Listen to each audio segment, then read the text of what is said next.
Hello everyone, आप सभी का स्वागत है मेरे यूट्यूब चैनल दिशा स्पोकन इंग्लिश पर। इस वीडियो में हम वर्ब में यस, ईएस या आईईएस लगाने के नियम जानेंगे। नाउन में यस, ईएस या आईईएस लगाने के नियम को जानने के लिए मैं एक अलग वीडियो बनाऊंगा। चलिए स्टार्ट करते हैं अपने इस वीडियो को। वर्ब में यस, ईएस या आईईएस लगाने के नियम। वर्ब में यस, ईएस या आईईएस लगाने के नियम को जानने से पहले हमें यह जानना चाहिए कि वर्ब में यस, ईएस या आईईएस क्यों लगाया जाता है, कहाँ लगाया जाता है और कब लगाया जाता है। वर्ब में यस, ईएस या आईईएस क्यों लगाया जाता है? सभी वर्ब प्लूरल होते हैं। इन वर्ब को सिंगुलर बनाने के लिए इनमें यस, ईएस या आईईएस लगाया जाता है। जैसे रीड प्लूरल वर्ब है, रीड को सिंगुलर बनाने के लिए इसमें यस लगाया जाता है। गो प्लूरल वर्ब है, गो को सिंगुलर बनाने के लिए इसमें ईएस लगाया जाता है। ट्राई प्लूरल वर्ब है, ट्राई को सिंगुलर बनाने के लिए इसमें आईईएस लगाया जाता है।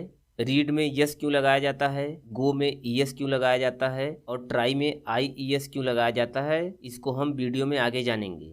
चलिए अब देखते हैं आखिर वर्ब को सिंगुलर क्यों बनाया जाता है। वर्ब को सिंगुलर इसलिए बनाया जाता है क्योंकि अगर सब्जेक्ट सिंगुलर होगा तो वर्ब भी सिंगुलर होना चाहिए, और अगर सब्जेक्ट प्लूरल होगा तो वर्ब भी प्लूरल होना चाहिए। जैसे they read, they plural subject है तो इसके साथ प्लूरल वर्ब रीड आया है। अगला example, he reads, he singular subject है तो इसके साथ सिंगुलर वर्ब रीड्स आया है।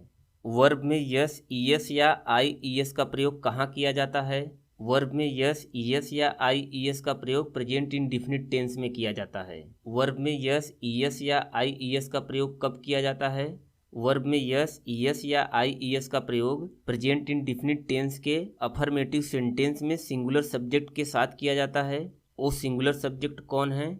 जैसे ही, सी, इट या किसी एक व्यक्ति का नाम, किसी एक वस्तु का नाम, किसी एक जानवर का नाम। वर्ब में यस, ईएस या आईईएस लगाने के नियम में हम वाउल और कॉन्सोनेंट शब्द का प्रयोग करेंगे। तो चलिए ये भी जान लेते हैं कि वाउल और कॉन्सोनेंट क्या हैं। अंग्रेजी वर्णमाला में ए से लेकर जेड तक 26 लेटर्स होते हैं। इनमें ए, ई, आई, ओ, यू 5 वाउल्स होते हैं और बाकी के बचे 21 लेटर्स कॉन्सोनेंट होते हैं। चलिए अब देखते हैं अपने टॉपिक को। वर्ब में ईएस लगाने के नियम। जिस वर्ब के अंत में O, X, Z, C H, S H, double S होता है उस वर्ब में ईएस लगाया जाता है।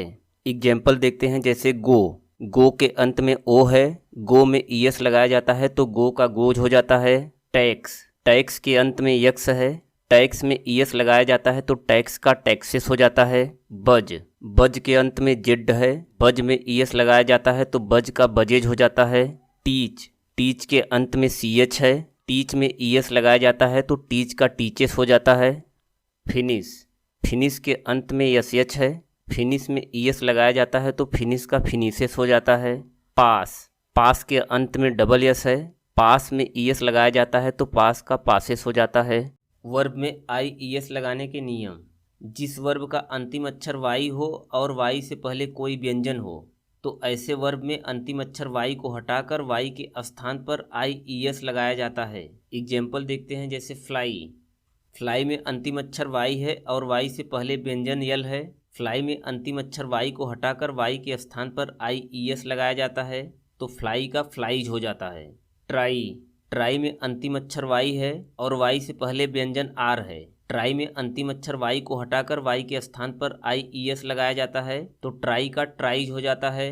मैरी, मैरी में अंतिम अक्षर वाई है और वाई से पहले व्यंजन आर है। मैरी में अंतिम अक्षर वाई को हटाकर वाई के स्थान पर आईईएस लगाया जाता है तो मैरी का मैरीज हो जाता है। स्टडी, स्टडी में अंतिम अक्षर वाई है और वाई से पहले व्यंजन डी है। स्टडी में अंतिम अक्षर वाई को हटाकर वाई के स्थान पर आईईएस लगाया जाता है तो स्टडी का स्टडीज हो जाता है। नोट, इस नियम में एक बात का ध्यान रखना है कि यदि किसी वर्ब का अंतिम अक्षर वाई हो और वाई से पहले कोई स्वर हो तो ऐसे वर्ब में अंतिम अक्षर वाई को नहीं हटाया जाता है, उस वर्ब में केवल यस लगाया जाता है। जैसे बाई, बाई का अंतिम अक्षर वाई है और वाई से पहले स्वर यू है, इसलिए बाई में अंतिम अक्षर वाई को नहीं हटाया जाता है, बाई में केवल यस लगाया जाता है। बाई में यस लगाया जाता है तो बाई का बाईज हो जाता है। प्ले, प्ले का अंतिम अक्षर वाई है और वाई से पहले स्वर ए है, इसलिए प्ले में अंतिम अक्षर वाई को नहीं हटाया जाता है। प्ले में केवल यस लगाया जाता है। प्ले में यस लगाया जाता है तो प्ले का प्लेज हो जाता है। वर्ब में यस लगाने के नियम। नियम 1 और नियम 2 के अंतर्गत आने वाले वर्ब के अतिरिक्त जितने भी वर्ब हैं उन सभी वर्ब में यस लगाया जाता है। जैसे लुक, रन, सी, वांट, ये सभी वर्ब नियम 1 और 2 के अंतर्गत नहीं आते हैं, इसलिए इन सभी वर्ब में यस लगाया जाता है। लुक में यस लगाया जाता है तो लुक्स हो जाता है। रन में यस लगाया जाता है तो रन्स हो जाता है। सी में यस लगाया जाता है तो सीज हो जाता है। वांट में यस लगाया जाता है तो वांट्स हो जाता है। इस प्रकार हमने वर्ब में यस, ईएस या आईईएस लगाने के नियम को जाना। चलिए एक बार उन सभी नियम को रिवाइज कर लेते हैं। वर्ब में ईएस लगाने के नियम। जिस वर्ब के अंत में O, X, Z, C H, S H, double S होता है उस वर्ब में ईएस लगाया जाता है। वर्ब में आईईएस लगाने के नियम। जिस वर्ब का अंतिम अक्षर वाई हो और वाई से पहले कोई व्यंजन हो तो ऐसे वर्ब में अंतिम अक्षर वाई को हटाकर वाई के स्थान पर आईईएस लगाया जाता है। इस नियम में एक बात का ध्यान रखना है कि यदि किसी वर्ब का अंतिम अक्षर वाई हो और वाई से पहले कोई स्वर हो तो ऐसे वर्ब में अंतिम अक्षर वाई को नहीं हटाया जाता है, उस वर्ब में केवल यस लगाया जाता है। वर्ब में यस लगाने के नियम।